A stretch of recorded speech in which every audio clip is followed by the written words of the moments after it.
Time to do some sketchy shit. Doo-dah, doo-dah. Did not get away with it. Fucky, fuck, fuck, fuck. Time to do some sketchy shit. Doo-dah, doo-dah. Hope I get away with it. Oh, the doo-dah day.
I guess we're it. Ladies and gentlemen, welcome to Stupid O'Clock. Joe Dog has a scratchy throat and he's not able to talk very well, although he is still his eloquent self in text. It just kind of hurts for him to say anything. Please don't hold any parties on our account. I'm John Scarborough, and welcome to Stupid O'Clock. He's Dan Hollifield. He welcomes you to Stupid O'Clock, too. Yeah, and that's he's Joe Dog McKeel, and he silently welcomes you to Stupid O'Clock. And you can tell by the look on his face, he's just pissed he can't talk. And let's introduce the rest of the Rhodes Gallery. We got Joe Bachman. I'm Dan Rather. Or rather, Joe Bachman. Joe Bachman. The lovely Rich. And sliding into home plate at the very last second, Kiri. Yay! Hey, Gary. Hello, Hey, hello. Gary. I guess I'm going to be the one telling all the puns tonight. Unless Cindy Cap decides to join us in the peanut gallery, yeah. Y'all should get together. Y'all have a similar sense of humor. Hey, Carrie, if you tell political jokes, you could be a pundit. Oh. Okay, that one got me. Why do I click the link for this show every week? Masochism. This is how you can tell we're not in vaudeville. The giant hook has not come out to grab and pull John off stage. Oh, wait. Good. Okay.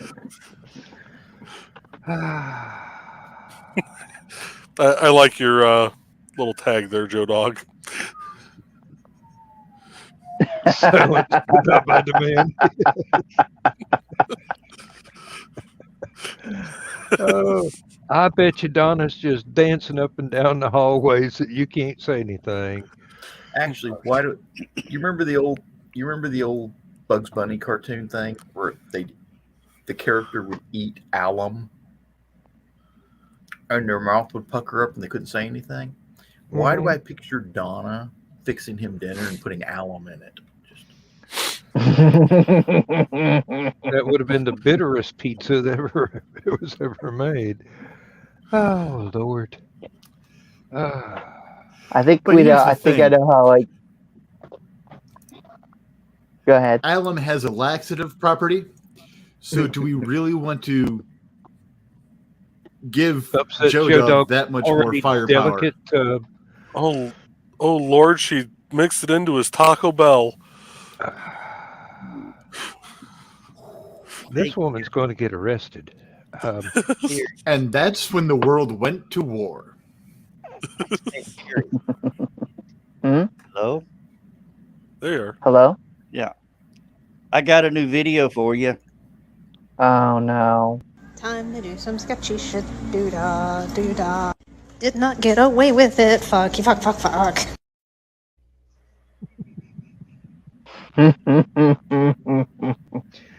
I can see that one's going to get worn out the next week and a half. He's gonna have a field day with that once he gets feeling better. He's not waiting until he feels better. He's doing it now. Straight through the goalposts of life. Hey Joe, you know why you should never fart in an Apple store? They don't have windows.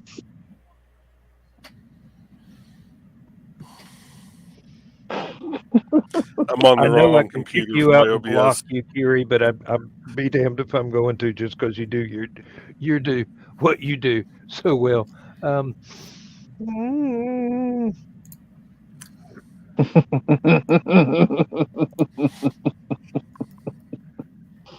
You hear that scream in the background? That's not Tarzan. That's an NBC censor going because he can't say those words. Okay, now Dawn is sending us recipes. I am now frightened. I think it's for me. Hey, Carrie? Yeah, is that why it's like 3 parts cyanide? Hey, Carrie. What?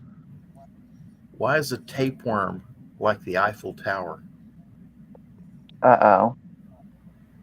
They're both parasites.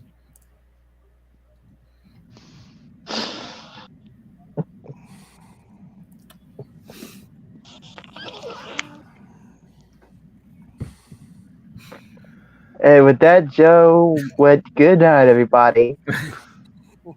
I think he's too pissed that he can't tell his jokes now. Hey, you guys won't believe who I ran into on the way to the optician today. Uh-oh. Who? Everybody. I knew the answer to that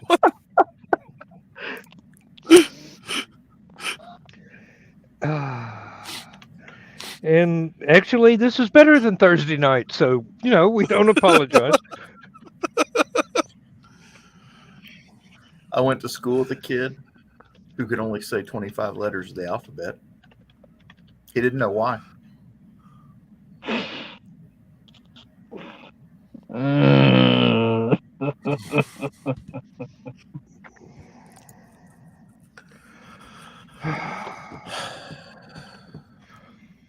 One of these days. Did you hear about the depressed chickpea? His life was all doom and gloom. I hope I pronounced that right. Legume. Beans. Legume. Yes, beans. Suddenly, I heard a joke from Gilligan's Island, and my mind just went, "Run away!"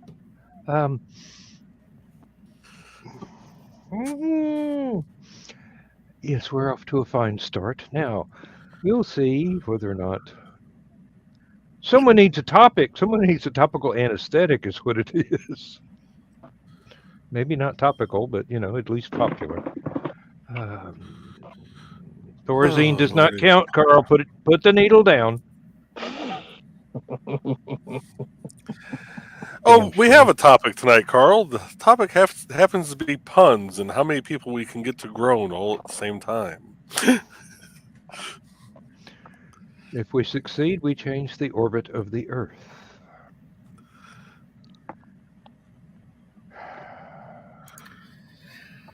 Whether or not, no. I don't have anything to talk about other than there was Picard. Anybody watching Picard? I have been. I think I might be 1 or 2 episodes behind. Okay. I caught the free episodes, but I'm not subscribing to the service, so no. Okay. The last episode I caught was where they slung the asteroid at the other ship right at the end of the episode. Okay. The return of Ro Laren. Who I thought was dead. I thought I thought she died when the Dominion wiped out the Maquis and all the Badlands planets. Can she still shift to intangibility because of that experimental? No, okay. I thought she might have been able to do it on command and just kind of escape from being blown up. Me and some friends of mine used to joke constantly about, that they needed to show through all the Star Trek episodes. Every time they were flying near Romulan space, as you saw that Romulan go floating by. The one that she tackled out of the ship and knocked him through the wall. Yeah. Here's the intangibility. Deal with that, Romulan scum. That was a good episode. Yeah, it really was. My favorite one, though, with her in it, Rascals. Yes. Where they had the transporter accident. The 4 of them got teleported back to the ship from a shuttle that was exploding. And for some reason, the explosion caused them all to come back as kids. So you had a young Picard, a young Guinan, a young Ro, and a young Keiko. And then the ship, for some reason, the Ferengis keep taking over the Enterprise. I don't know what's wrong with that damn starship that the Ferengi, not the Klingons, not the Romulans, not the Cardassians, not the Dominion. But the comedy relief. Yes. The Three Stooges of outer space take over the Enterprise. And Kirk keeps blowing up my damn ship. There is some other entertainment news that I came across the other day. I believe his name was Lance Redrick. Yes. Passed away. Yes, he did. Suddenly. Apparently, they believe it was just natural causes. Oh, the guy from John Wick and a bunch of other stuff. Yeah. Yeah. Oh, which character from John Wick? The concierge. He played concierge. He was charming. Yes, he was. He had that great. Take care of John Wick's dog. Yeah. Well, I mean, he took care of John and took care of the hotel, and just a very gentlemanly fellow. I quite admired him. About the next gen. Do y'all remember the first scene of the first episode? Mm-hmm. Vaguely. Where Data was walking down the hallway with McCoy. D. Kelly. Yes. The Surgeon General Before of Kelly. Starfleet. Yeah. Yeah, really. And D. Kelly didn't even need makeup for that scene. And they told him, he turned and told Data, he goes, always take care of your ship, treat her like a lady, and she'll bring you home. Who was at the helm of the Enterprise when it crashed into the planet? Which time? Yeah. In Generations, when it was destroyed. Wasn't that Deanna? Or was Data at the helm? Or Data was at the helm. Okay, I was thinking it was Deanna was at the helm. Damn robot don't follow instructions. I thought that Well, quite his poetic. girlfriend died in season 1, so. Well, the other thing I liked was the movie Generations, where they asked Data, who'd just gotten his motion chip working, to scan for life forms. I just love scanning for life forms.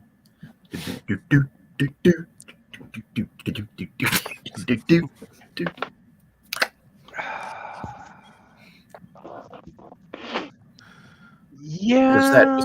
If you know anything about Brent Spiner and all the characters he plays, that was Brent Spiner being Brent Spiner right there. Yeah, and the cast was kind of annoyed with him about bragging about being in Independence Day and the Star Trek movie in the same year. And it's basically shut up. I heard the story. Well, he's also a great voice impressionist. Yes. Yeah. And if you ever one day he called Patrick Stewart's wife. I'm sorry, my dear. I can't come home, but I'm going to be late. We're shooting late tonight. Oh, that's okay. And then she asked him another question. Then she answered with, Brent, damn you, and hung up on him.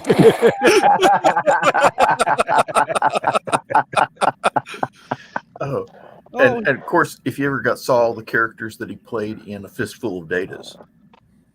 Yeah. Oh, yeah. Yeah. That was hilarious. There's two new people here that I see. There's Mac of all trades and Shailene Marie Wilson. I don't recognize who is Mac of all trades too?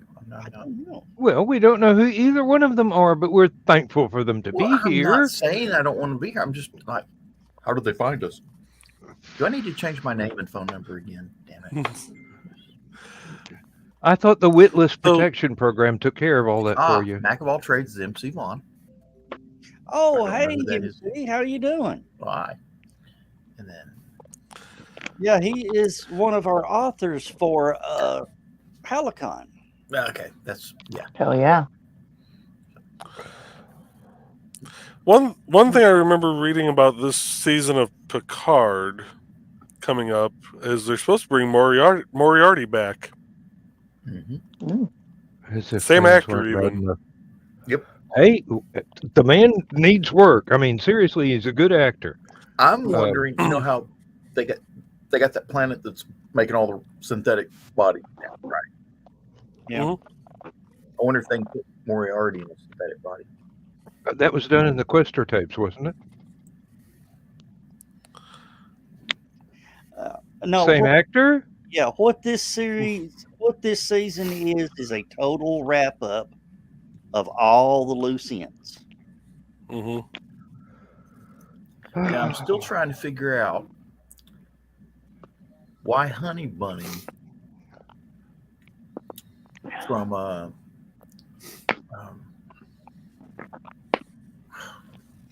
I forgot the name of it. Okay. I just ruined an entire joke. That's what Agent Orange will do to you, kids. I had a great because I can't remember names.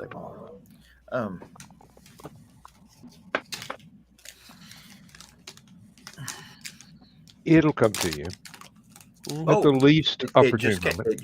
I went to look it up and it just came to me. I was wondering how Honey Bunny from Pulp Fiction got to be the new Picard villain. The new Picard what? Villain. Oh.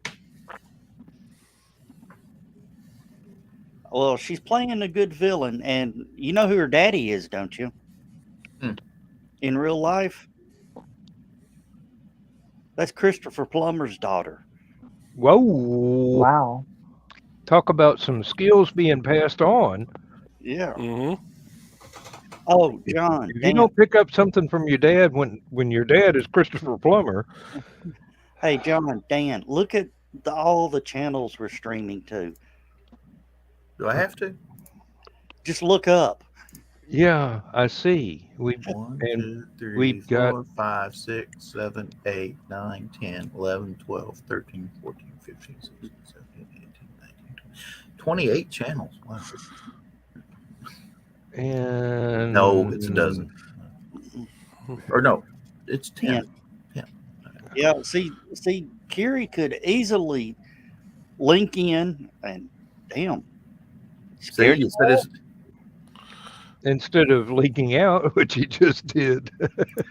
you found his name and you dispelled him. Oh. Well, so much for the puns. I guess Joe Botman got through with that Ouija board after all. Oh, now that's interesting. That figures. No more puns, and I had this all set up. Really? You didn't swap over? What the hell? Bink. That's Honey Bunny from Pulp Fiction. And she's the new Picard. Okay. Okay. So why is that not swapping over to use? I just noticed something. I went to present that, and apparently one of my options for sharing a screen, it will let me share from my NVIDIA GeForce overlay. Wow. So I you can put have like an NVIDIA GeForce overlay? Well, the overlay is part of my video card thing, and it'll let me broadcast and record video games that I'm playing. So I can. That man's playing Galaga. Yes. If I had Galaga. Well, I do have Galaga. Way over there. Okay. But I think that's Galaga. I think I have Galaga. I'm not sure. That's gonna pretty much be most of my weekend. Is just hanging out and playing Galaga at HallowCon's. Oh, Kiri, what I was going to say before you took off, you can link some of your channels into this show. Wow. Yeah. Oh, that's one of the new things too. It will let guests put their links onto the show. So if we had like a guest author or something like that, they could put it on their. They could put this stream onto their pages. Might have to try that out next month. I'm not sure how, but so on computer, it's in the top right corner, kind of like where your guys' go live button normally is. Yeah. Stream this to your audience. Yeah, it says stream this to your audience for us guests that don't have the admin capabilities. We click on that, and then if you have a StreamYard account set up, it'll automatically have all your different channels that you would normally use. God. Glad to hear that, Mac. I wasted many a $20 bill a quarter at a time. The only in the time video I played games. Galaga was at the skating rink in Red Bank. We had a place next to one of the major grocery store chains, and it would open up just about the same time that I got off from night shift at work. And I was single at the time. Don't blame me. Went over there. I'd get $20 worth of tokens and sit down. It was either Galaga or Galaxian, because those were the only two machines that I really felt like no one else was going to mess with or be waiting on me to give up. And I would use the entire $20 worth of tokens and then go home and go to sleep so that I could go to work that night. My favorite video game of all time, back before I joined the Army, was Battle Zone. Oh yeah, I remember that one. Which was, until I found the cheat for it and figured out how to not get shot. At which point the game kind of got boring and monotonous. A couple of friends of mine swore by Tail Gunner. And after I played it a couple of times, I could understand why. That was a very, very interesting and intricate game. What was that game that had like the Doom buggy that you raced around? It was at the Godfathers in Red Bank, John.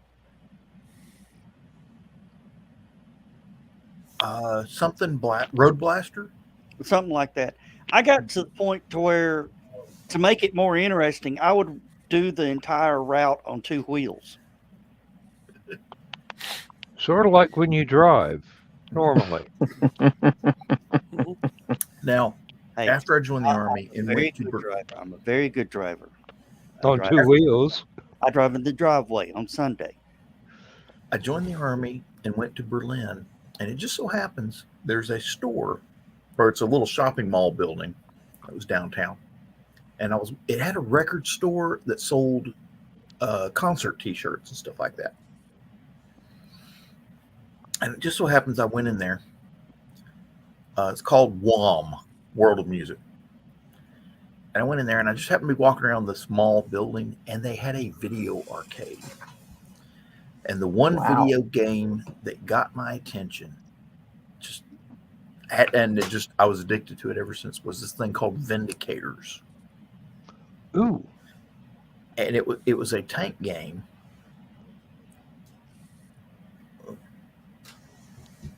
Oh, good hack there, man. Wow. Yeah, I remember that one. Vindicators was a tank game. You could play 2 players side by side, but you were going through the cityscape, and you had all these turrets and things you had to shoot at. What was interesting was not only did you had the main trigger for the main gun, and then you had another trigger for your special weapons, but you had 2 thumb buttons on the back of the joysticks. And the thumb buttons controlled the turret rotation. So that as you were driving around, you could actually spin the turret off to the sides and like strafe stuff and shoot behind you and stuff like that. So it was spent a lot of money on that one until I got bored with it and then started playing that. They had a flight simulator where you flew a jet airliner and you had to do and all you did was landings. And big old about the 5th one, they put you had to land in Tokyo, which is a very short runway, with a typhoon coming in. Why would you want to land in Tokyo when there's a typhoon coming in? You divert to someplace in Siberia where it's safe whether you want to or not, because there's a typhoon. Yeah, really. Just ride the wave. But it was one of those where you had you had to make the landing like this and then hit the runway and straighten out. Oh yeah, with the you were coming in at an angle because of the crosswinds. You had to do the side slip. Mm-hmm. And because you had like a 70-mile-an-hour crosswind or something like that. I've actually sat down and watched videos of actual airplanes doing that, and I'm just going, you could not pay me enough to be a pilot. No, I couldn't even do that in a video game. Oh. Well, it makes you wonder how they fit in the cockpit with balls that big. I mean, see, that's the thing. That's why it's called a cockpit. Not the green room. Not the green room. If a jet airliner does it, it's like, oh my God, that's a great pilot. Military aircraft do that all the damn time because of how big they're. B-52s pretty much invented that. And then you have the big cargo planes too. You see them coming down the runway sideways all the time. Yeah, I can just see a C-5A pilot going, I'm bored. I believe I'm going to make this landing approach sideways.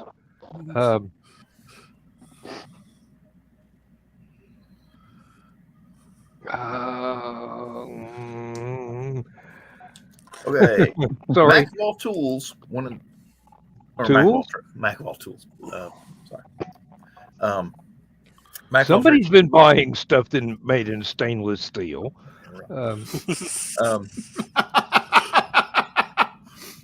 Technically, that's Vanadium tool steel. Thank you very much. But, somebody's been spending way too much money at the tool truck. Yes, yeah, really. It's vanadium, not vanadium. We're not talking about a football team here. Wait a minute. What do you mean spend money? I know where the guy lives, and he doesn't lock his truck all the time. Okay. Anyway.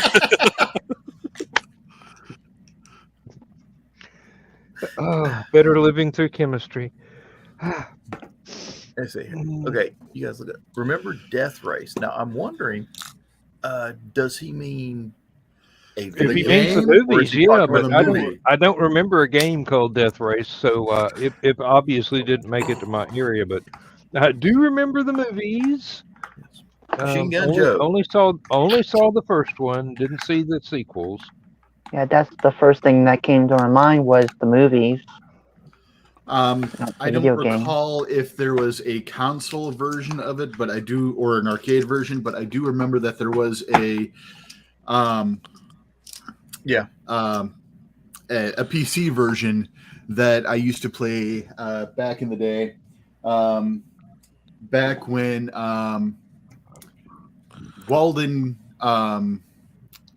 Games was a thing, before they became EB or whatever the hell they changed the name to. Electronics Boutique. Yes. GameStop. You know, I used to have all kinds of video games on my computer, and I regret that none of the Star Wars or Duke Nukem or stuff like that I bought back then will work on a modern computer.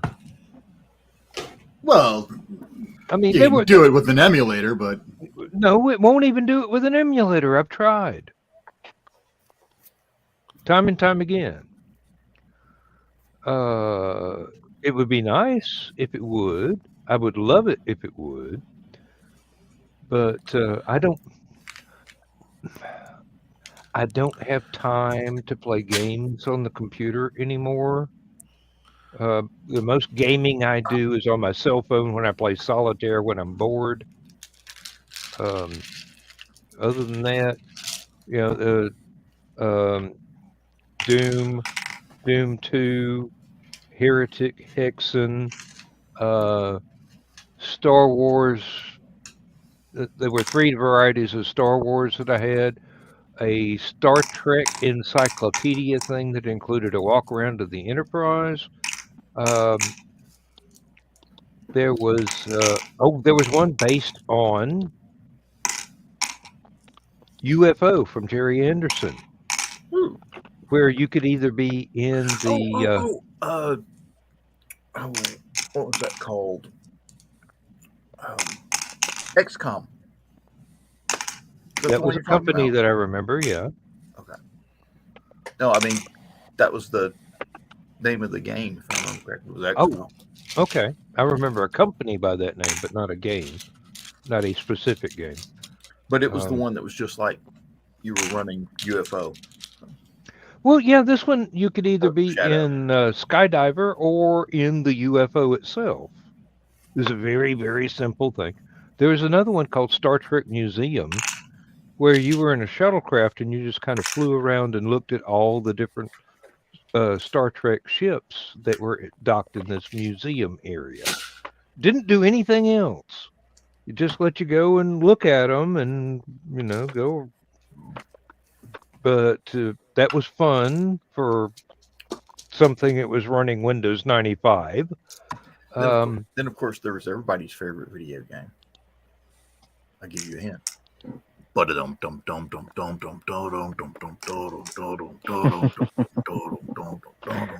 Oh, yes.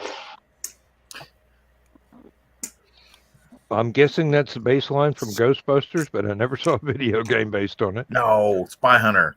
Yes. And then PlayStation 2, I think, made a console version of it.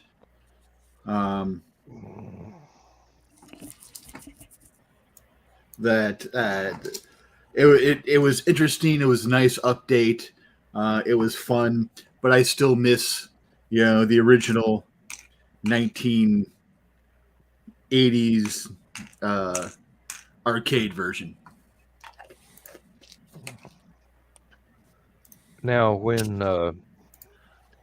Tron came out, I spent several weeks' salary trying to figure out how to master that game. And I was doing real well up until I got to the part where it was the tank battle. And you had to hit the enemy tank 3 times, but they just had to hit you once before you got de-rizzed. That struck me as rather unfair, but, it's the way it was written. It's still a challenge. Computers have to cheat. Occasionally. No, not occasionally. You got to remember, computers are always going to be faster than you are. Sorry, cheating is a ugly term. They have to use alternative engineering. The human brain is actually faster than a computer. The sad thing is the human brain is distracted by so many things that's the reason why we don't come up with answers as fast as a computer does. No, and cheating it's not cheating. It is a liberal interpretation of the rules. Actually, I always liked the one about thinking outside the box. There's a box? That term. I hate that term with a passion. I do not think outside the box. I have a different box of toys. I didn't I even used to know drive an there was a armored box. personnel carrier, so yes, I think outside the box.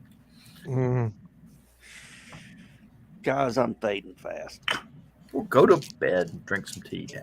I think that's what I'm going to do. I'm going to make some more tea with honey and lemon. That ought to help. Mm-hmm. Whiskey, honey, lemon. I can't have whiskey no more. NyQuil. It's got acetaminophen in it.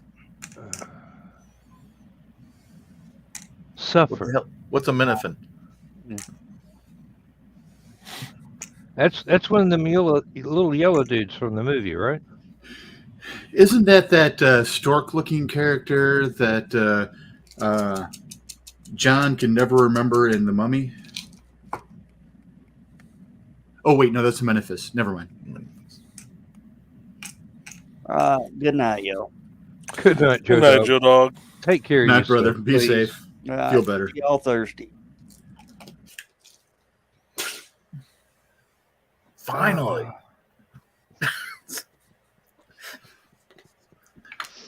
Now he is master of all he surveys. Yes, I have seen Blast from the Past too many 100 times.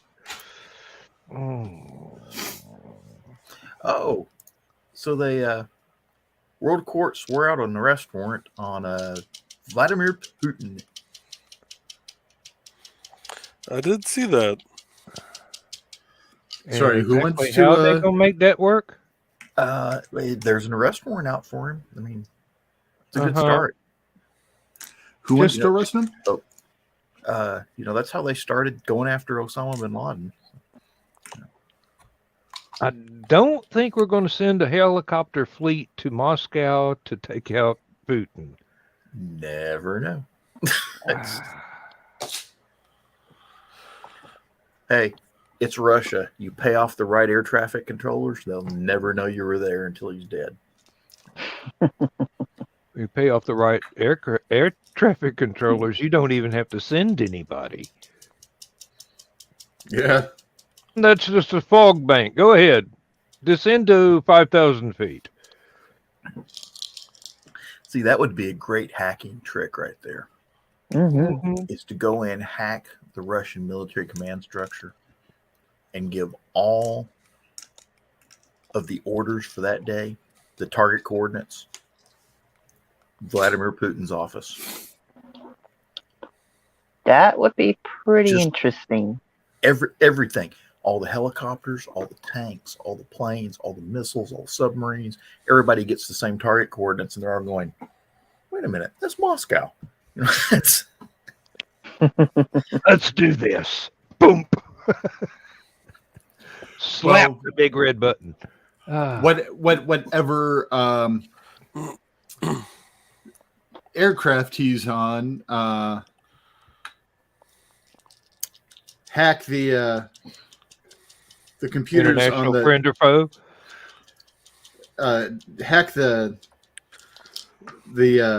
systems on that vehicle so that it sees the floor, as 1,000 feet or 2,000 feet lower than it actually is. So as they're descending, they're still descending too fast at. That would be too subtle. I mean, I like my idea. Fiddle with the international friend or foe and have it come up as a Tomcat headed for Moscow, or a Ukrainian MiG-29 headed for Moscow.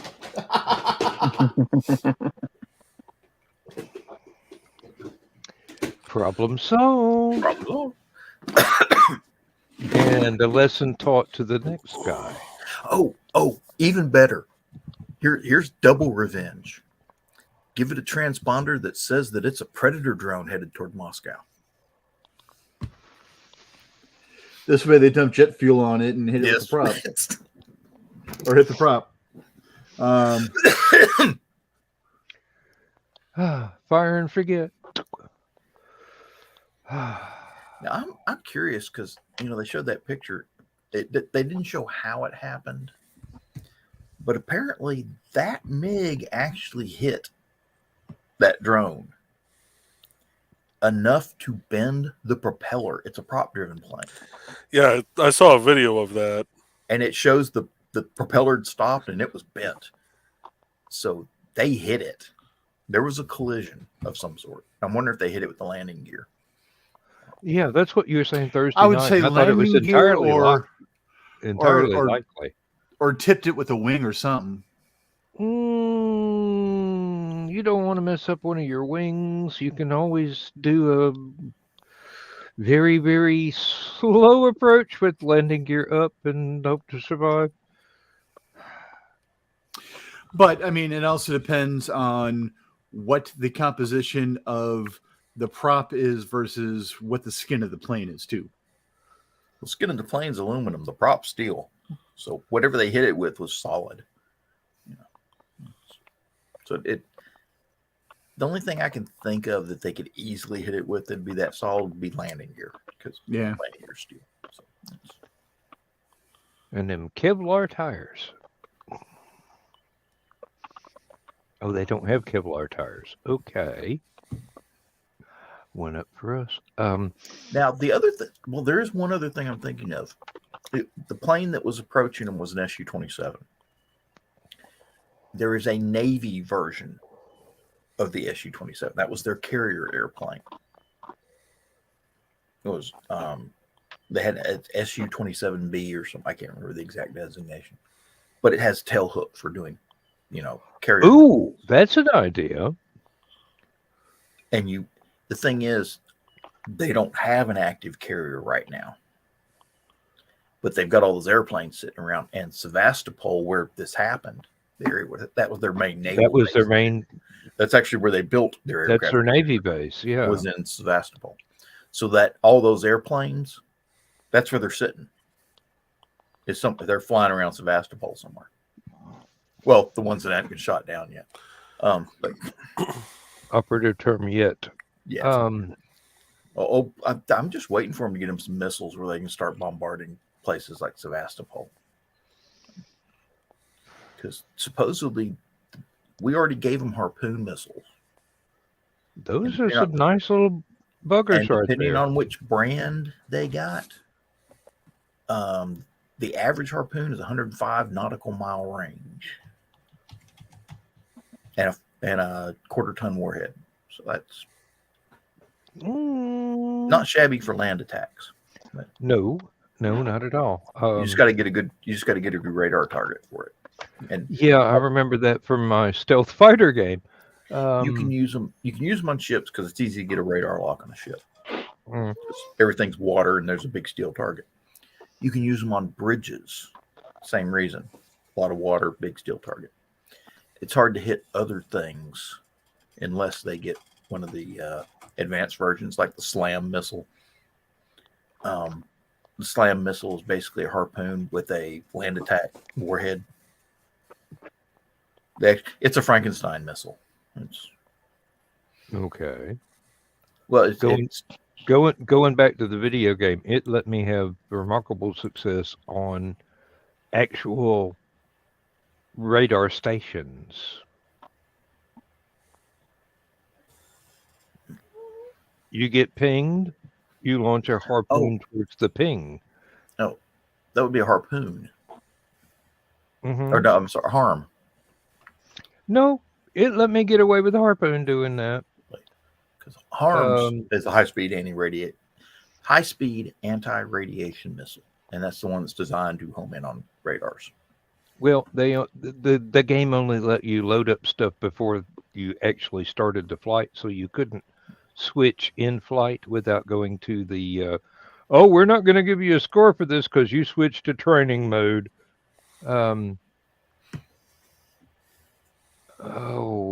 It was fun, but you had, unlike the actual stealth fighter, you had 4 bomb bays. Oh, the F-19. Yeah. Yep. I used to play that one all the time too. So. Mm-hmm. Oh, yeah, and the real one had 2, but the game lets you have 4. So you loaded up each one with what you thought you were going to need, going from the assignment you were given, and you flew the course, and you did as much damage as you could. Now, the first time I ever played the game, I didn't have a joystick. I was trying to use a keyboard. And I kept hitting the up arrow and nothing happened and nothing happened. So it taxied across the Mediterranean with the wheels down. That's when I learned joystick, you hit the down arrow to go up. Yeah, and I had a great deal of fun making ground attacks with a stealth fighter on the ground, like it was some kind of speed racer specialty vehicle, you know. Nobody expects you to attack from that low. Really? Wait a minute, he's in the parking lot. My Mercedes. Who is it? Land shark. Is that you, Kent? Oh, Lord. Yeah, the things you do when you're young and insane. Okay, the Slam ER, the extended range version, has an operational range of 170 miles.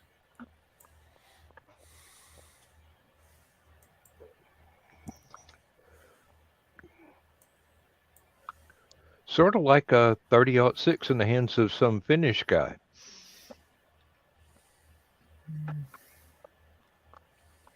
Oh, let me see. The Slam ER is a very accurate weapon, and as of 2009, it had the best circular error probability of any missile used by the U.S. Navy.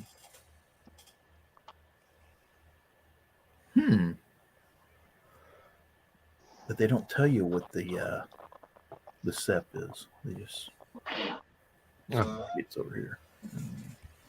All right. Be back in a minute. Okay. I love this. It's talking about how this is the new advanced missile for shooting at bad guys and stuff like that. And I love how all the current operators, you know, of course the United States invented it, but it's talking about all the current operators, and they're all people that are facing bad guys that don't like the U.S. Okay. Saudi Arabia, South Korea, Turkey, the United Arab Emirates, and Taiwan have all got this missile.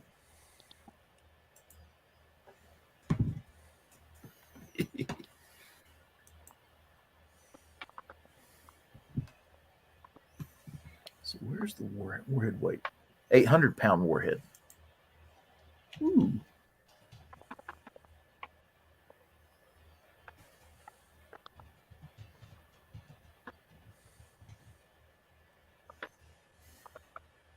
Odd that they've got it listed as, I guess you could call it a cruise missile.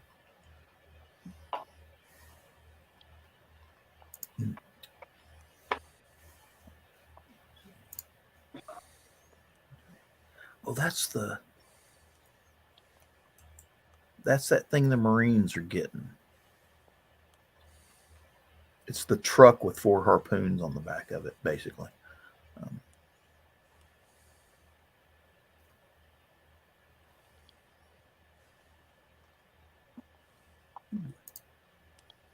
Where'd Dan go?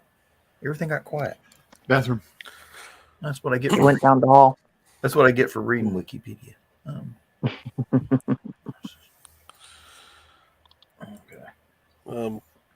Playing with some software right now on my iPad to try and get more wood burning done.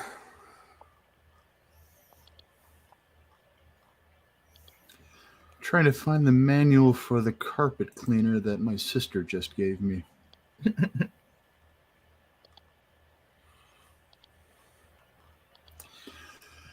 Finally brought my couch here after 20 years at my parents' place. Because there's only going to be a couple more weekends before everything that's in the house is going to auction. And spent the day taking care of that. So it was good that the licensed branch wasn't able to do the stuff that we needed to get done, so we can get out there earlier to get stuff done. But thankfully, it was the non-insane. Well, I take that back. Brenda's insane too, but Brenda's insane in the good way.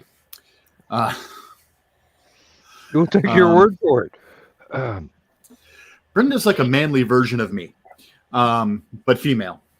But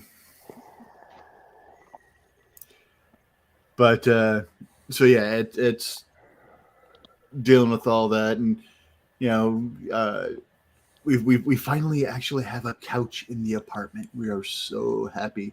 The dogs are happy too because they can finally get up and sit next to us and fart while we watch TV. But everybody got to have a hobby. Yep. And John, I was listening while I was down the hall. You said they've got a truck with. Oh yeah, the Marine Corps is getting this new thing. I don't know if it's operational yet or not, but I think it just went operational this year. It's a truck mounted harpoon missile launcher for coastal defense. You can shoot at ships from trucks, and Taiwan is getting these things. And I think I want to say the Marines currently have them in Okinawa, and I think Japan's going to be getting them too, because Japan just ordered 400 Tomahawk.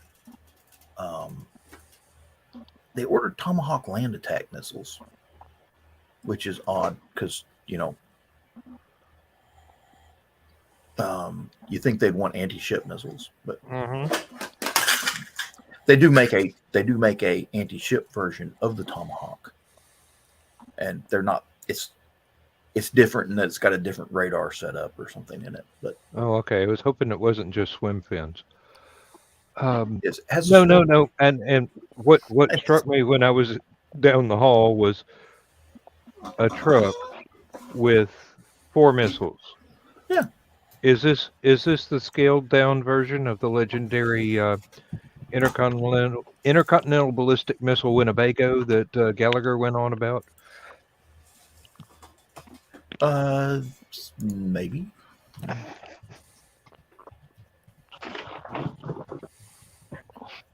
couldn't find a picture of the.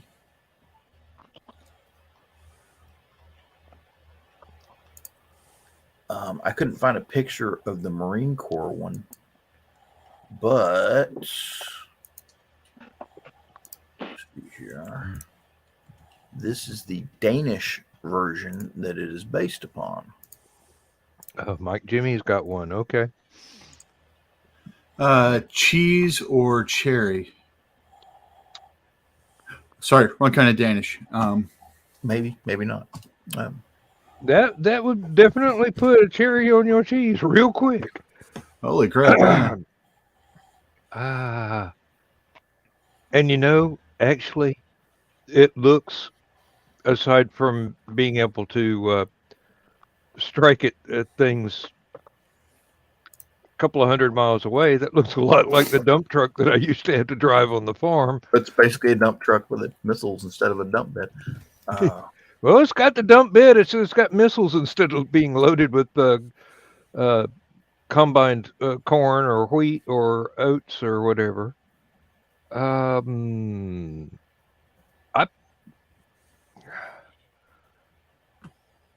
believe that would be pretty awesome.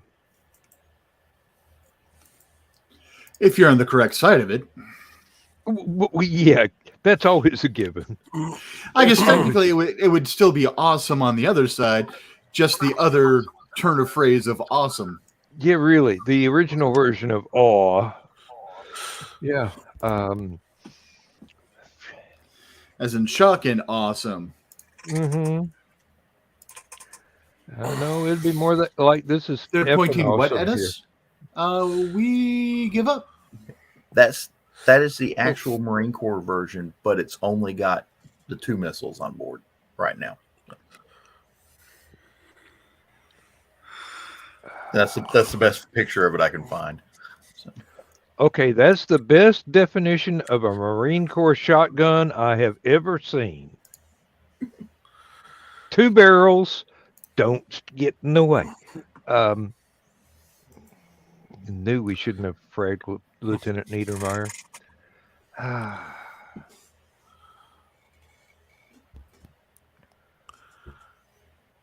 Oh, Lord, now I can't even remember what movie that one was from. I think it was the Twilight Zone movie. It was the Twilight Zone. It was from the thing with Vic Morrow. Yeah, well. And yeah. The one, it was right before he was killed. Uh-huh. Kiri, if you don't quit vanishing, I'm going to duct tape you to the damn channel. Which means when we end the show, you'll still be stuck here. I'm having a little bit of technical glitches on my end. So I got tired of using the phone. It happens. Believe me, it happens. Don't worry about it. So as often as you pop in, we're going to put you back on screen. Because we like you.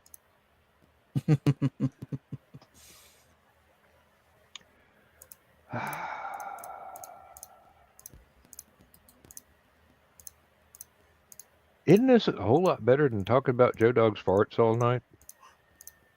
Oh my goodness. I think yes, Thursday night show was not the Joe Dog's farts all night. Thursday night show was not our finest hour. It was probably in the Joe top Dog 10, but Thursday night? You did what? How much did Joe Dog fart last? How much did Joe Dog fart last night? No. The other night. He didn't actually do it on screen. He was just talking about the history of, in the legend that became. Oh there are certain hotels that ask him to take the stairs from now on.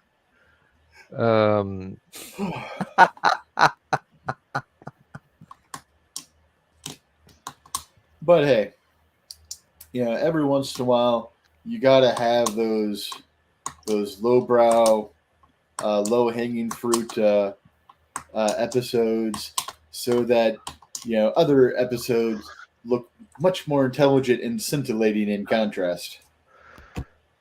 We got to work on the scintillating. Hey, compared to last week, anything is, or not last week. Compared to Thursday, anything is scintillating now.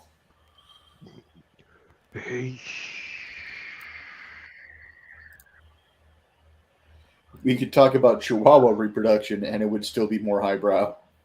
I don't know. I'm thinking Deadpool 2, but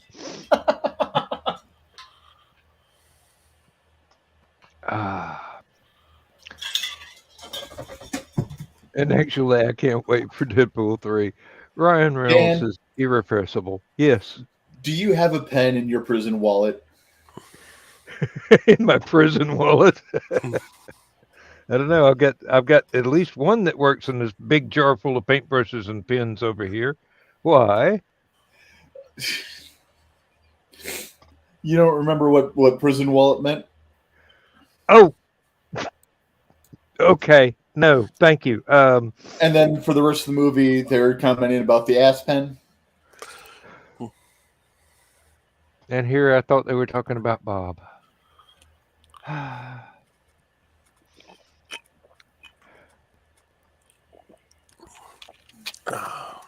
That one was a little obscure for everybody, but if you know my sense of humor and the contents of my library, you will eventually figure that one out. Not going to insult a dearly departed but highly appreciated writer of puns and fantasy.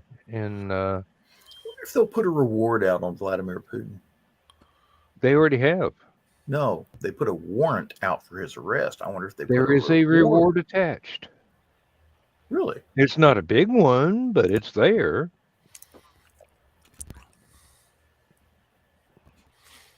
And now John's looking to see if it's worth his while to get up at 5 a.m. tomorrow.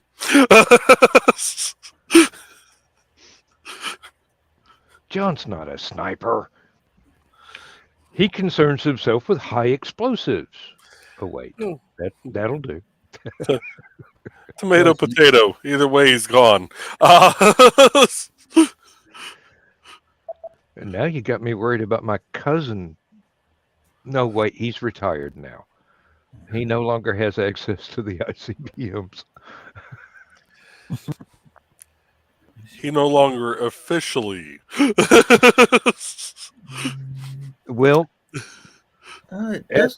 at one time, you had a list of all the world's nuclear powers and how many missiles they had. And there was down on Dave. the tail end of it was one guy named Jeff that had 6. That was my cousin. It doesn't say anything about a reward on Putin. No. See, that's what I was kind of wondering is how come like the CIA or somebody didn't put out, 20 million, 50 million. He'd have been dead 15 minutes ago. We'd already seen headlines. Two steaks and a hot cross bun. I mean, seriously, what do the people in Russia need? Food. Free access to an Aldi's for life. We want our McDonald's back. Hey, free Big Macs for life. I don't care. They're frozen. Sip them over, microwave them. They're good as new. They'll outlast a nuclear hailstorm. See,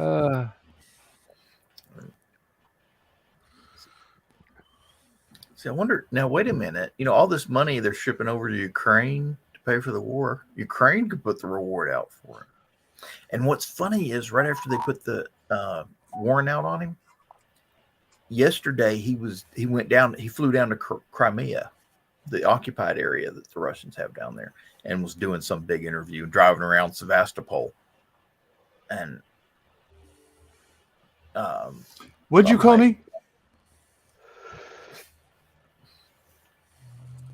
Oh, I never turned off the speaker from the other computer. I just got an email. I wondered where that ping came from.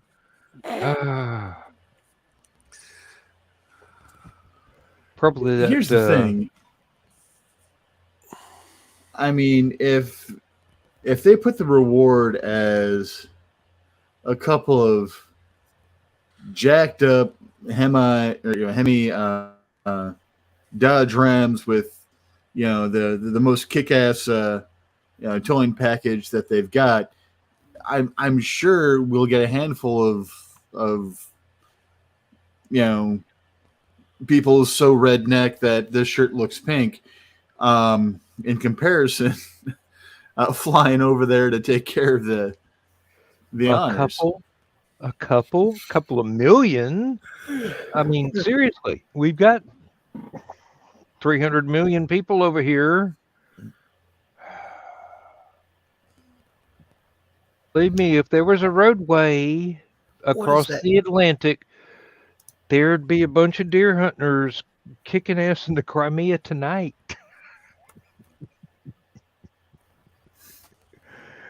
They train to Where'd hide. cousin Jim Bob and Bo go? They train to hide up in the top of a pine tree in 40 below zero weather, waiting on a deer. Okay. To show its head 2 miles away. You know the guy who's running Chechnya, not personally, Kadyrov, the wannabe Muslim redneck.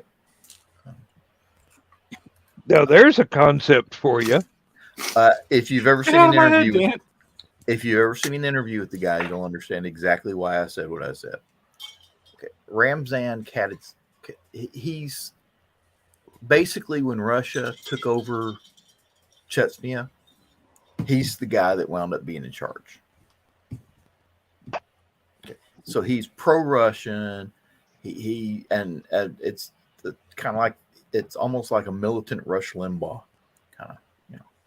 Oh, Jesus, that's a he was the guy that wanted to send was it 20,000 Muslim soldiers to fight against Ukraine. He's also the one that said, "Yeah, go ahead and nuke Ukraine." Gentlemen, we are honored. Oh, you do it. I just pop it in for a second, mainly just to show you this. If I can. Oop. All right, I didn't do that. She did that. She punched a button and disconnected. Yeah, I'm punching buttons.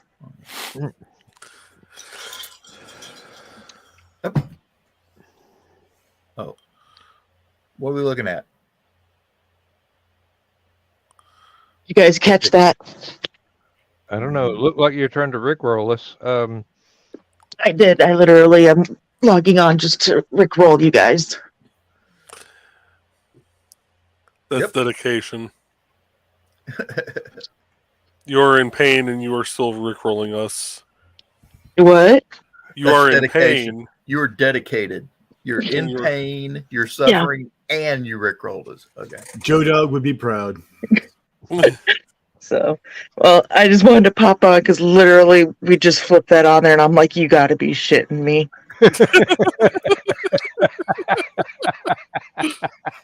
We wouldn't shit you. You're our favorite turd. I'm a what? It was, one of the things we used to say when we were littles. You got to be shitting me, and someone else would come back with, "I wouldn't shit you. You're my favorite turd." So, okay, guys. Good night. Good night. Good night. Please feel better.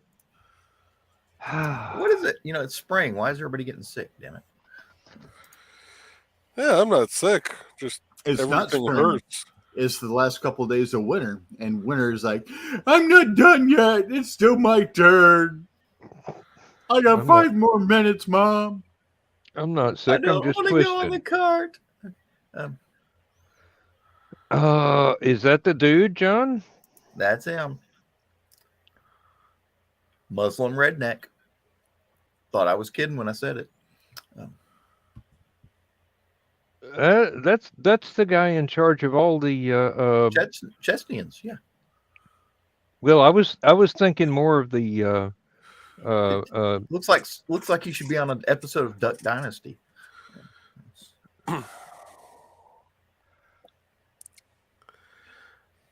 Duck Dynasty in the front and Jihad in the back.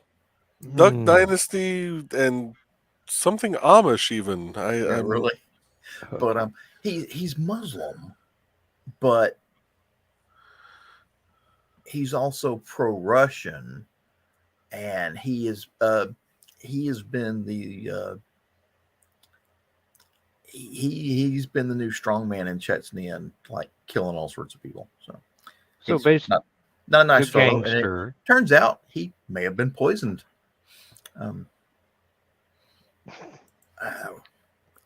Okay. Sources say that he is critically ill at the moment. He is. They put out a press release saying, "No, he's fine," which in Russia means he died 2 days ago. We're just trying to work up a video right now. Give the processor time. No. He's fine. He's fine. He's resting. Norwegian blues are known for that. Beautiful plumage. Beautiful plumage on the Norwegian blue. Oh Lord. This is a dead parrot. Yes.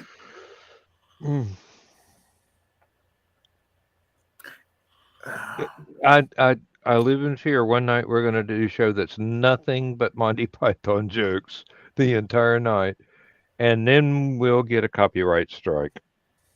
Only if we do them well. Yeah, our finest hours, and then have to take it off the air. Live from Stupid O'Clock. As long as the work is transformative or satirical in nature, they can't. It would be fair use. Hey, we'd all have to wear the Excuse me, how the hell do you satirize Monty Python? Actually, that's been done. Effectively? You make it even more absurd. Yeah. I was going to say, wouldn't you have to make it serious then? No. It was called, there was a thing. It was a satirization of Monty Python called Spamalot. Which the play? Yes. Okay.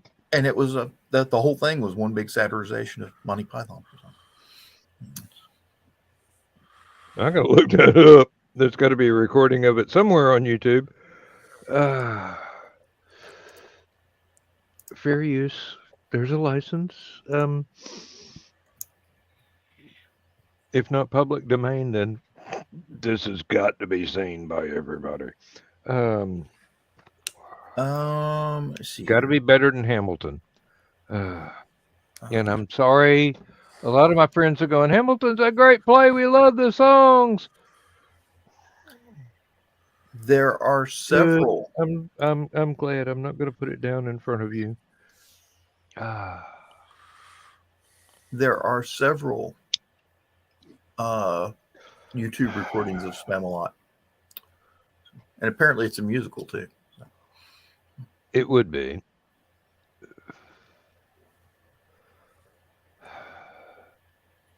I love to push the pram a lot. Yeah. Seeing John's background and just realizing, I don't know how long he's had that up, if it's been up the entire time. I just finally looked at it. It just made me think of Comicus from History of the World Part 1. Oh, and that's exactly what it is. John was hiding Comicus. Judas, do you want the soup or the salad? Try the mulled wine. It's fantastic. Finally got Misty to watch that last weekend. Her head didn't explode, so I'm happy. Really? I thought the purpose was the head explosion. We got into Hulu and it was showing History of the World Part 2, and I'm like, okay, yeah, I want to rewatch History of the World Part 1 before I watch this because, blah blah blah. She's like, well, why don't we put it on? I'm like, because your head will effing explode. She's like, really? I'm like, if you're willing to try, I'm willing to let you. Rich, I've got Yellow Beard on DVD.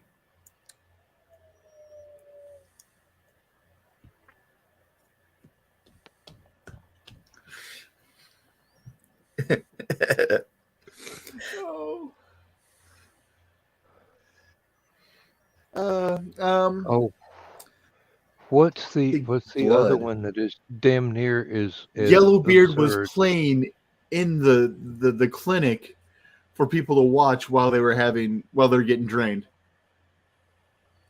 I'm like, really? All right, this is a really cool, laid back, place. I'm just like, that's not something I would ever expect here.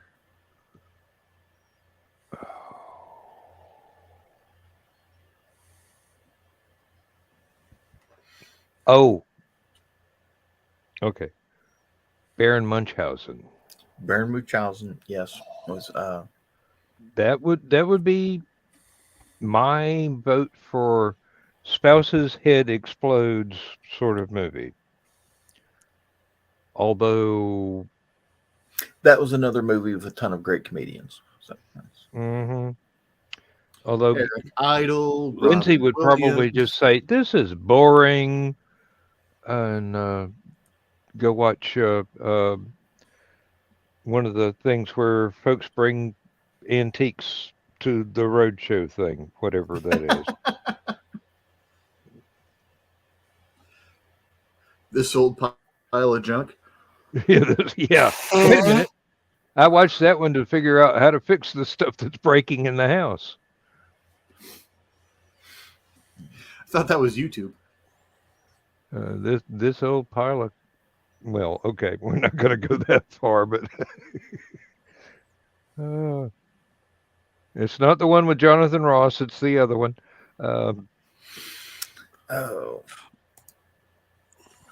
Oh dear. Sometimes my sense of humor goes, you're supposed to be sane? We'll fix that.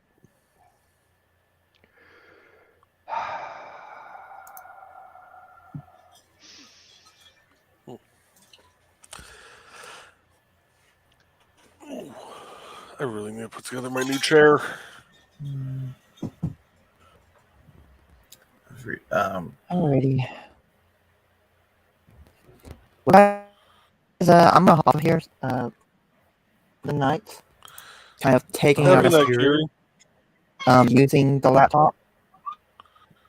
Well, you're getting all robot voice. That's so, for having me on the show, guys. And oh, you're welcome anytime. You are Have welcome a good night. Anytime. And Joe and I are sorry, not sorry for extending your stream last week. I plead the fifth. No, we drink the fifth. All right. Well, that too. So you guys have a good night. Good night, sibling. And this is why I will never do a subathon on Twitch, because I know I will be stuck on there for about 90 hours.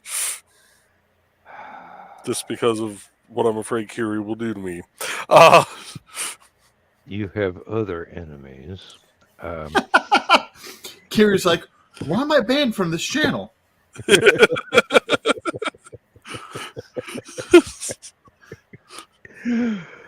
Department of Health and Safety.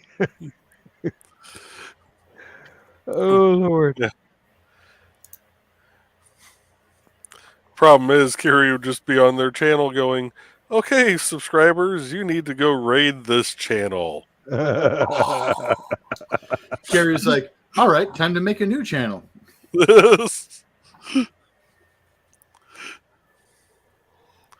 Make 5 new channels and sub them all. Oh, God. Don't give me ideas like that. I'll do that next time they're doing that. What makes you think there'll be a next time? He didn't learn his lesson this time? We didn't necessarily say for Kiri. Oh, poor Nick. If Nick ever decided to go Twitch and try to do something like that. We couldn't do that to Nick because that could almost literally kill him. Because he keeps picking up. I was going to say, I would have to end up standing in for part of it, and Just because it's your idea, I'd have to drag you in also, Rich. I was going to say I would somehow get drafted into the mix as well. Only the names have been changed to protect the not so innocent.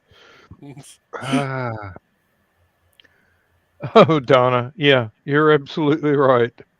The world is not ready. I've seen A twitchy name. Who would notice? You say his name again, he's going to pop in. Who hasn't seen one? Beetlejuice, Beetlejuice, Beetlejuice. You rang. And now I'm just waiting for Nick to pop on the show and go, "It's showtime." Hobbit Swordmaster, Hobbit Swordmaster, Hobbit Swordmaster. No, you have to use his real name. I did. Lord Nicholas. I'm thinking more the urban legend, Nick. Wizard of South Haven, Wizard of South Haven, Wizard of South Haven. Now that one might work. Be careful what you wish for. Mighty Manatee Man, Master of Marketing. Donna. That one just doesn't roll off. If he shows up, you deserve. I can't. I'm laughing so hard I can't keep the mouth still. When you go fishing. Oh Lord. That one hit you so hard, Rich, your computer even digitized out on that. We didn't get anything you were saying there. Oh Lord. But me? Yeah. I can't say master of marketing. My brain keeps wanting to say something that you do to a hook when you're going fishing to try to catch fish.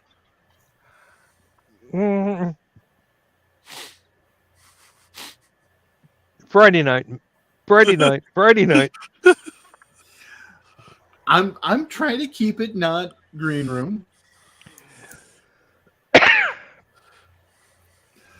At this point, I think Joe Dog will go, how do we get the extra 16,000 subscribers?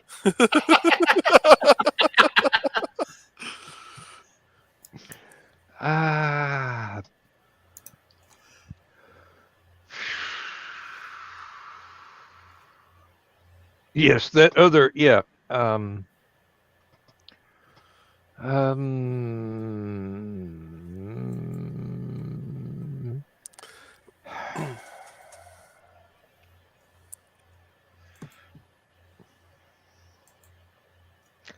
There's others. Well, I do bait. Explaining to do, Lucy. I do bait pretty well, but I'll never claim to be a master of it. And this would probably be a really bad time to say my oldest boy makes fishing lures for fun.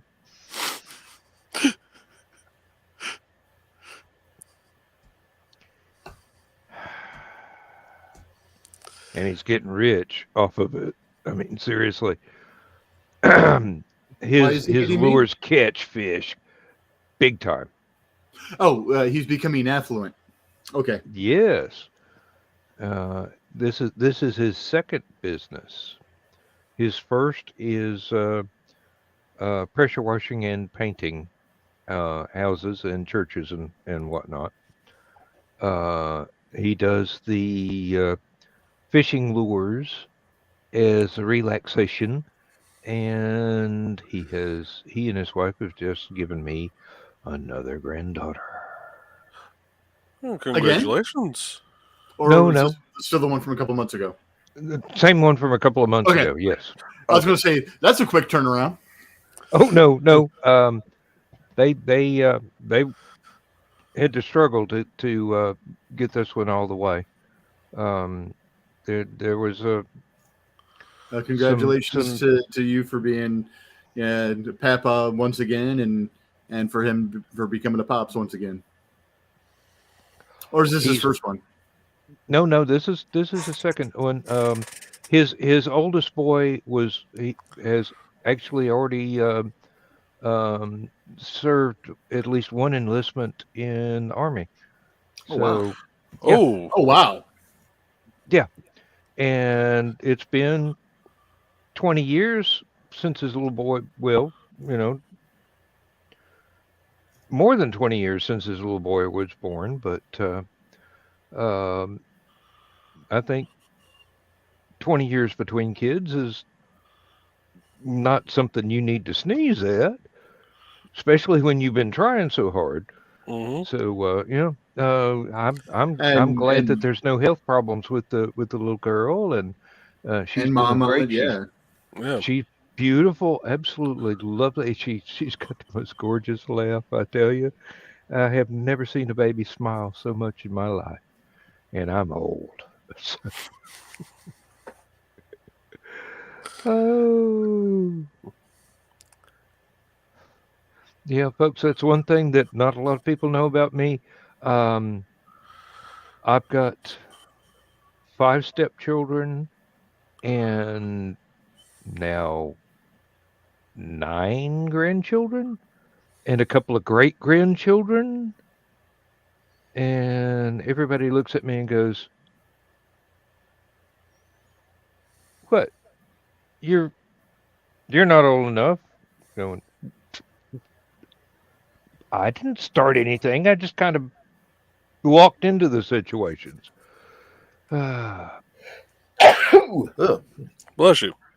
My father, before he passed, had, I think, 9 great-grandchildren. No, sorry, 11 great-grandchildren. Forgot to add my grandchildren in there. Had 11 great-grandchildren and 1 great-grandchild. I'm sorry, 1 great-great-grandchild. It's not something that I ever expected out of my life, but I'm damn glad that I was able to survive this long to see it happen. Mm-hmm. I love my kids, even though nobody ever invited me to the conceptions. I'm sure that was merely an oversight.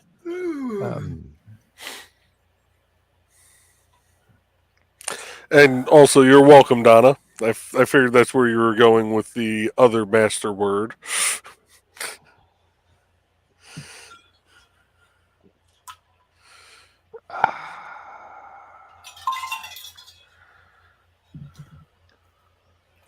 But, sorry.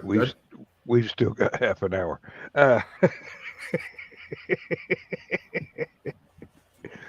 Joe's going to be so mad if this program is popular.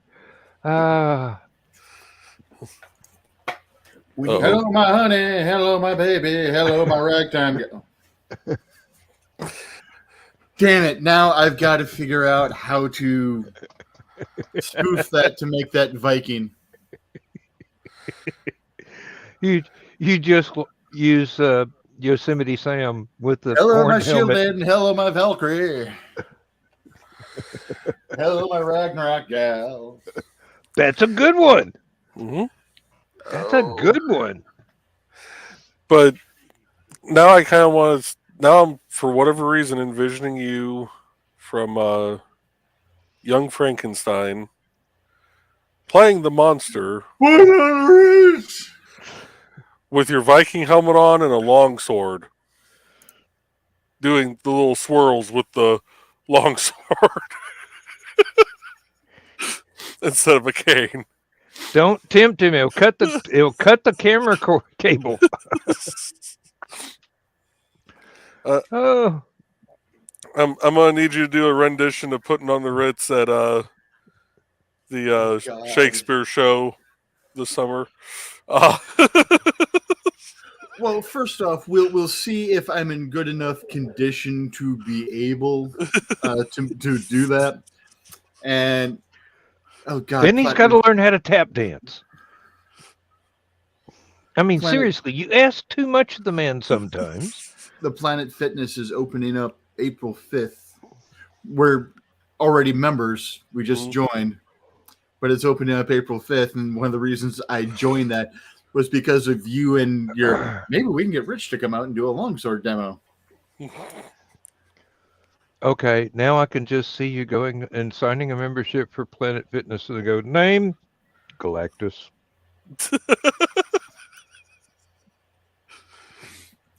But so yeah.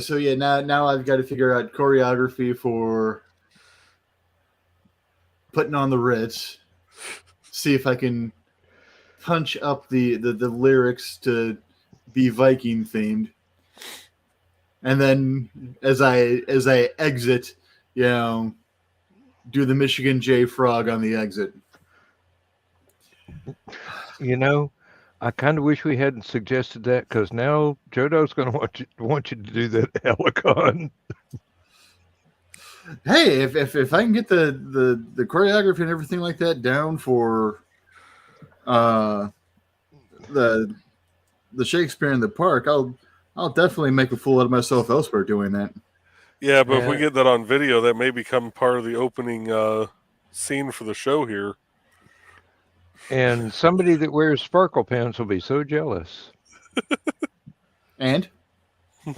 You mean Pikachu? Wasn't gonna go there. Oh, that would be so perfect. Because if they are, then afterwards, if I manage to commission Mike Jimmy for that Pikachu, go through that, and then if Pika does bitch about it, just slap the surprised Pikachu face. And ask him for an autograph. Oh, I'm sorry. I shouldn't be cruel to my friends. Who am I kidding? It's so much fun. Some of us enjoy it. I'm no stranger to making a fool out of myself in public. I do it before others can. If I strike first, they've got no way to go. But you should. How can I? Should have been faster, Sparky. Yeah, really. Now I got to work for something here. Self-depreciating humor does come in handy sometimes, because it diffuses the people that are less than original sometimes. Oh yeah, especially when you upstage them with the bounds that you go to, and they're like, "Wait, you're taking it that? How am I supposed to top this? This ain't my first rodeo, Sparky. I've been made fun of by better people than you." Oh, and that's just looking in the mirror.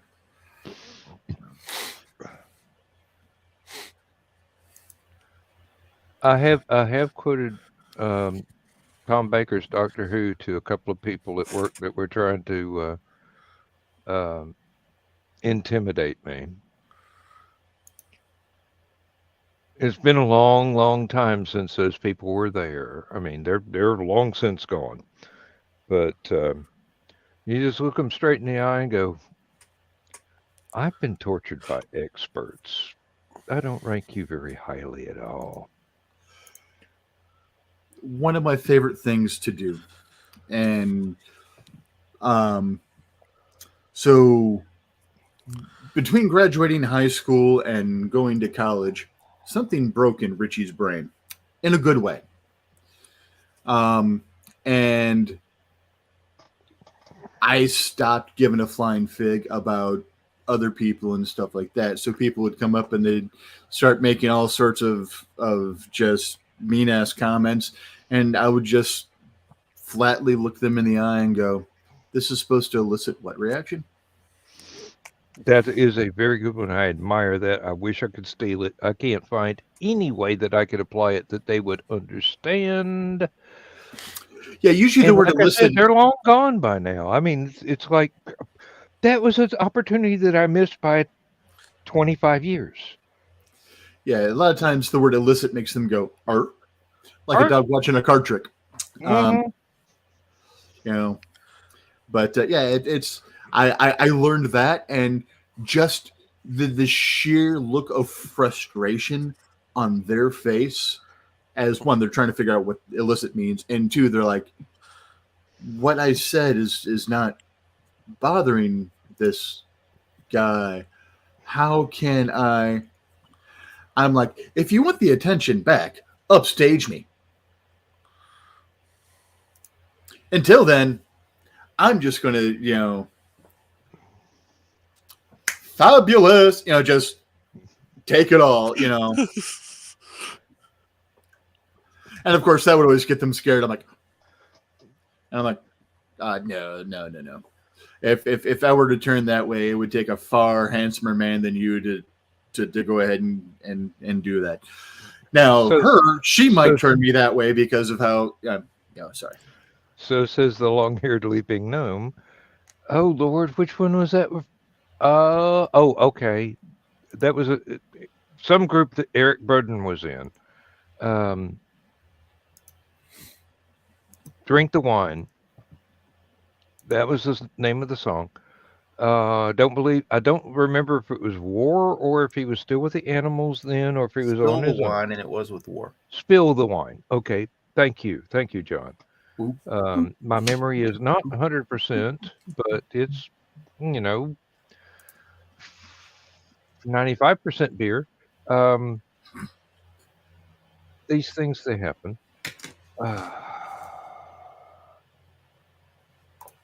Let's see. I had a point. As long as I wear my hat, nobody will notice.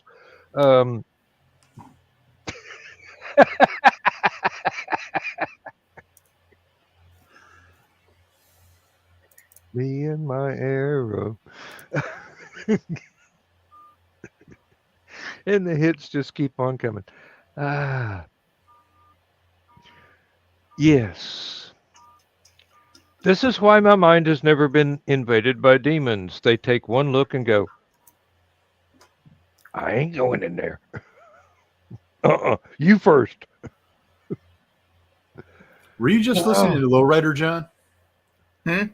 Were you just listening to Lowrider? I was listening to Spill the Wine.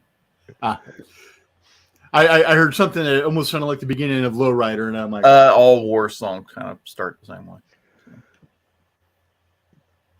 Damn good band.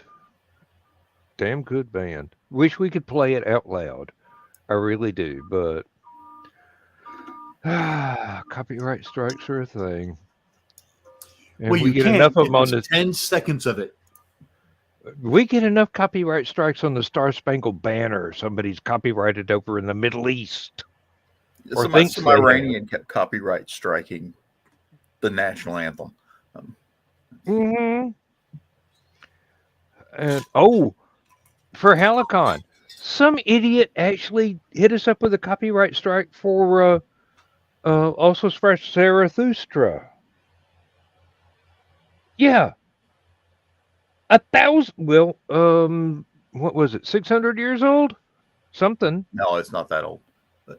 Well, it's got the flavor. Anyway, at least want to touch an obelisk. And in one of the fun ways, my God, it's full of stars.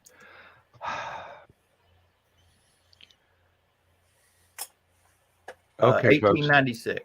So 1896. Okay, so over 100 years old, but so Sarah Lee. And people are still getting it on with her.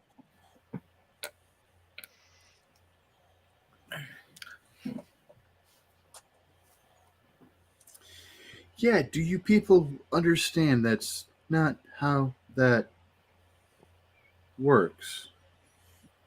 No, but we explain it to them very succinctly. No, smishing attempt. Oh.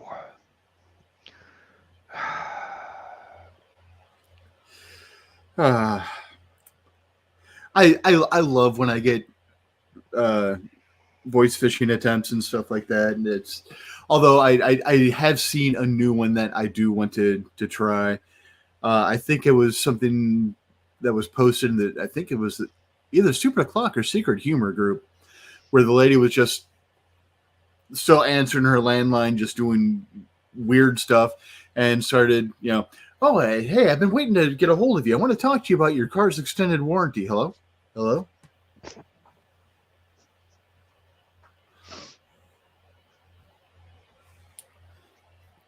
One of my favorite ones was on multiple times I've gotten calls where, we're calling from the Department of Discover Visa and MasterCard. We want to forgive your credit card debt. Yeah, that's the brand. That's not the actual bank. It's the actual bank that has to forgive the debt. Visa can't just say, oh, yeah, these 6 banks now have to forgive this guy's credit cards because he's got 6 different Visa cards. So one, I try to explain that to them and they get mad at me and hang up. I'm like, I'm trying to tell you how to make it so that your scams actually work, dude. And then the other is that comes through and I'll punch through to go ahead and talk to him. Like, sorry, I don't have any credit cards anymore. My son just cut them up because some Indian guy last year tried to go ahead and scam me, and they're just click. But one time, because whenever I see random numbers, it's like, am I in the mood to play today or no?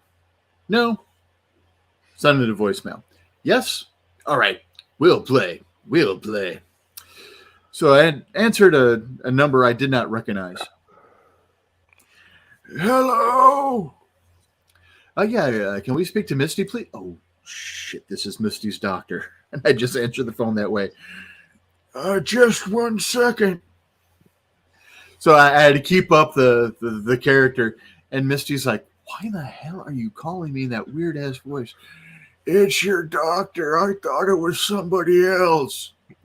And she's like, okay. So she was trying to keep a straight face and not burst out laughing the entire time talking to her doctor. And then as soon as she got done at the call, she's like, you're an idiot. I'm like, yes, I am. I've never, ever contested that statement. And damn proud of it. No, I have thought very, very much. Now, Lindsay has started letting everything go to the answering machine on the phone, except when she's close enough to look at the caller ID and realize it's one of her kids or somebody from the church or my mom or whatever. But somebody important. I was thinking the best standard answering machine message would have been something on the order of FBI Wire Fraud and Telephone Fraud Department. This is Officer Obi speaking. How can I help you?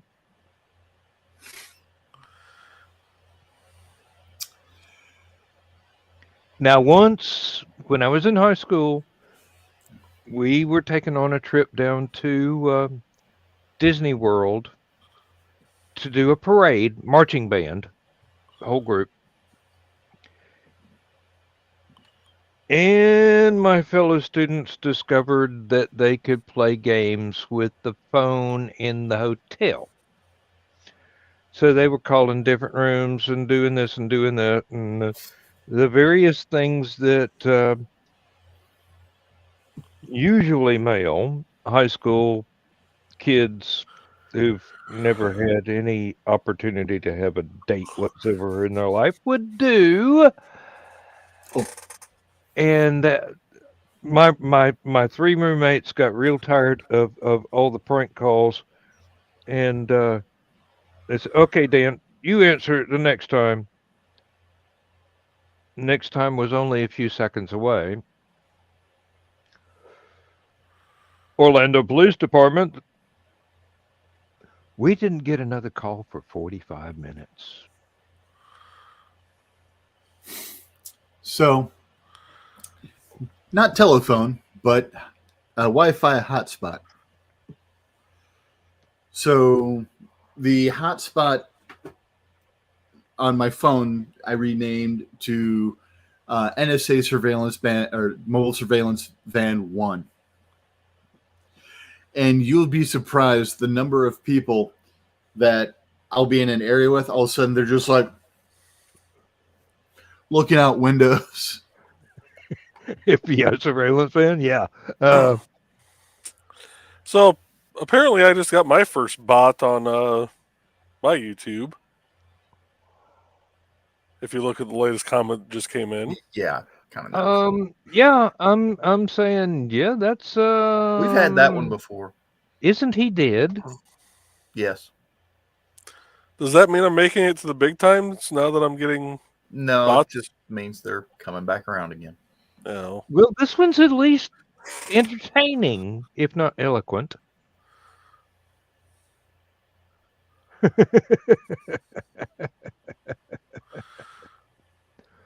And actually, I believe that's a live person and not a bot. Really? It might be. I'll be darned. I don't know of any bot that can recover that quickly and giggle. So yeah, they're getting better.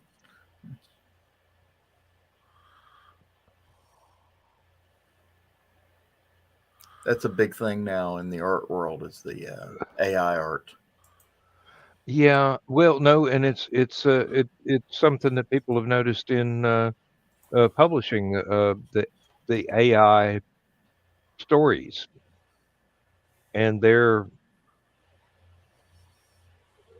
so far they're not good enough to make it past the round file in the slush pile, but I'm afraid they'll get better. Send them a rejection slip so figure out how to do it right. It works for live people. I mean, seriously. They either get discouraged or they figure out how to do it correctly. Now, what's really discouraging is this person has more subscribers than I do, and they have no videos. But they've been around since 2016. Well, and no, I don't have any urge to chit anytime soon. Need another beer, but that's give me 3 steps. No big deal. Whoa, somebody went bot hunting. Give you 3 steps. Give you 3 steps, mister. Give you 3 steps towards the door. Mm-hmm. Oops, wrong button. And here's Johnny. I've got too many tabs up. That's the problem. I told you. Coke Zero is the way to go. Give up the tab. And if you believe that, you'll buy this watch.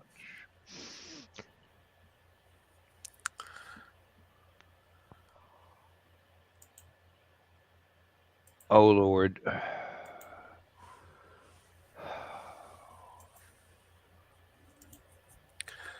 We're just about getting to that time, gentlemen. Oh, you use that term loosely. Yes, I do, but it's getting on down to the wire, so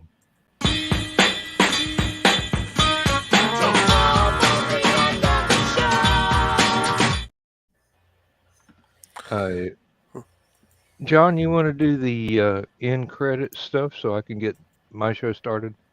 Sure. What, right now? You? No. We've got 10 minutes. We got 10 minutes, man. Here we go. Bye, everybody. Somebody's saying something really bad about Roger, man. I've heard entirely too many Cheech and Chong routines in my lifetime. Or then again, maybe not enough. If those guys ever have a reunion tour, I might buy a ticket. There's some classic stuff.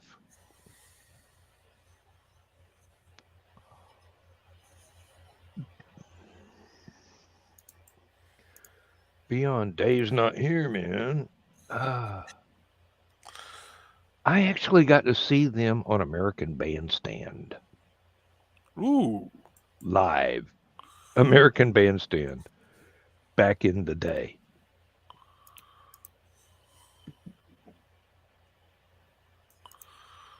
Needless to say, the host did not have the slightest idea how to take anything they were dishing out.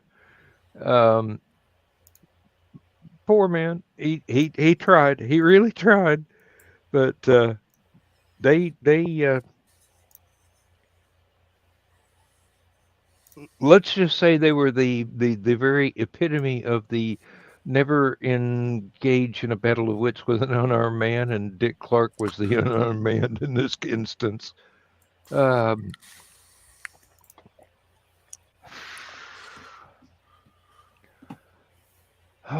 Lord.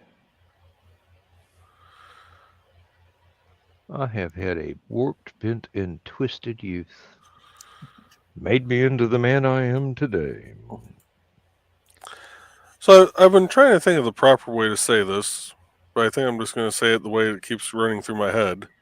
Okay. So I have some small wood right now. Happens to be this piece right here. Yeah.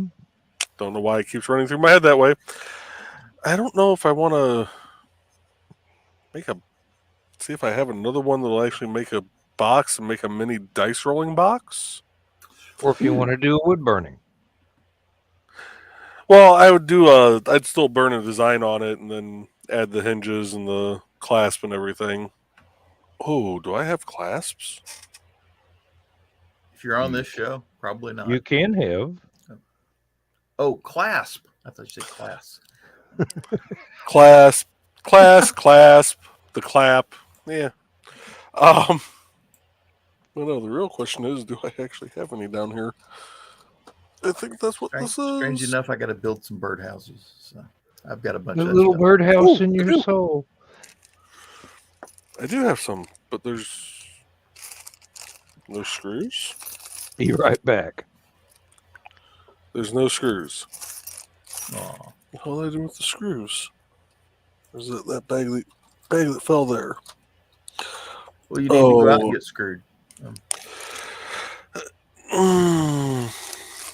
No, I have a wife for that. Mm-hmm. Okay. I have a bag of clasps. I have a bag of hinges. I do not have a bag of screws.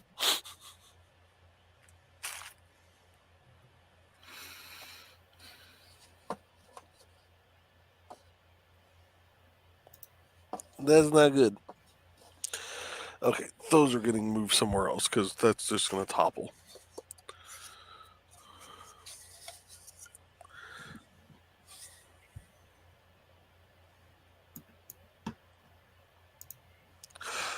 It was my other screen that I saw out of the corner of my eye. Good Lord.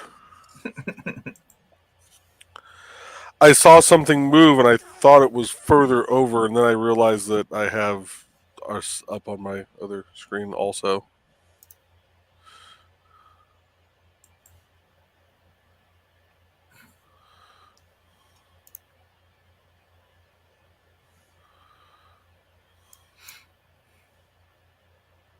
Did we lose Joe? Oh, no, Joe still moved. Okay.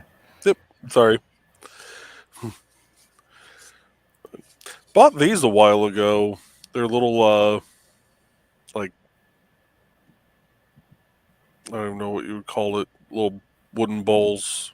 Yeah, little bowl. Yeah. Yeah. Little hexagon bowl. That I was going to actually do like a wood burning on the inside of it, and then realized that there's no comfortable way to hold your hand and try to trace a line in there.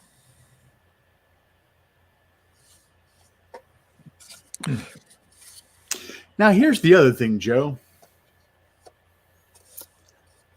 I love you to death. But are you willing to strangle me to prove it? Please threaten me with a good time. I was going to say, I don't know if I could afford the cost for that. But with the price of gas these days, probably not. If someone, but if you create a dice tower, is your luck for dice going to transfer to that tower and screw?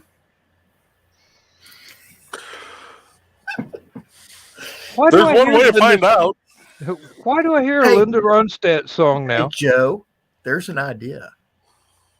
Build cursed dice towers. And wood burn that on the side. Cursed dice tower. You know, it's like, you'll and sell them for folks for presents for their DM. Why can't I get above a 5 tonight? We're cakewalking this dungeon. Turn the dice tower around. It says "Cursed Dice Tower" on the back. You know. Oh no, you'd burn that into the bottom of it. That way, the DM never sees it.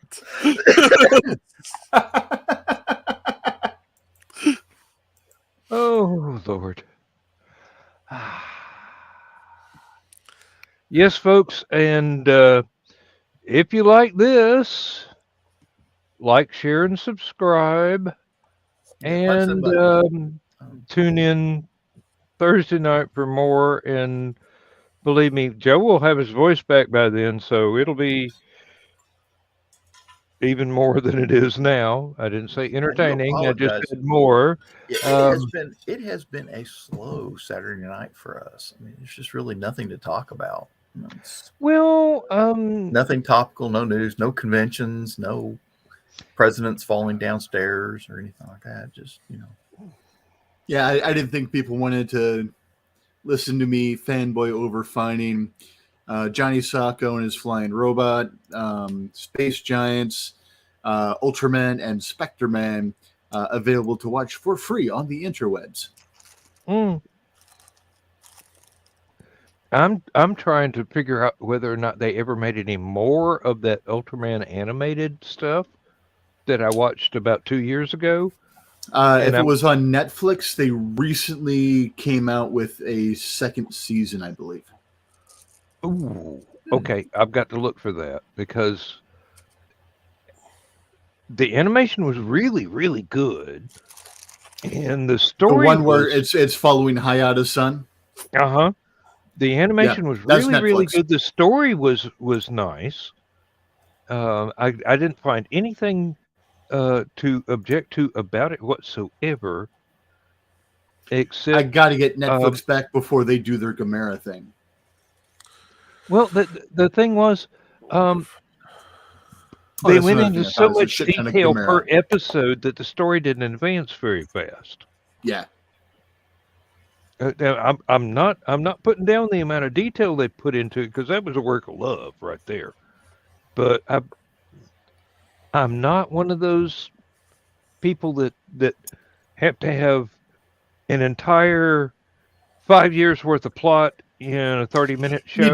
You don't need to be romanced. You know, you're happy to go straight to the good time every once in a while. Yeah, really. It's that time. Don't buy me flowers. Dinner's enough. Okay. Yes, it is. Hit the high flight and good night, everybody. Thanks for showing up. Good night, everybody.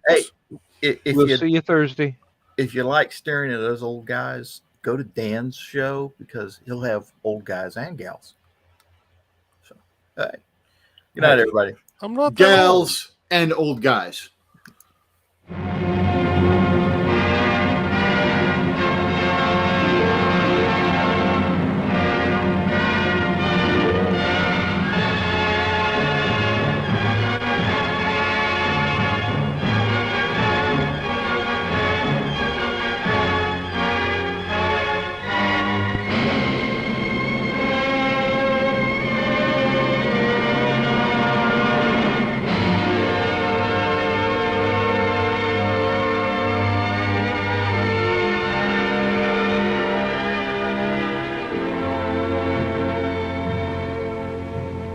I have slept the surly bonds of earth and danced the skies on laughter-silvered wings. Sunward I've climbed and joined the tumbling mirth of sun-split clouds and done 100 things you have not dreamed of. Wheeled and soared and swung high in the sunlit silence. Hovering there, I've chased the shouting wind along and flung my eager craft through footless halls of air. Up, up the long, delirious, burning blue, I topped the windswept heights with easy grace, when never lark nor even eagle flew. And while with silent, lifting mind, I trod the high, untrespassed sanctity of space, put out my hand and touched the face of God.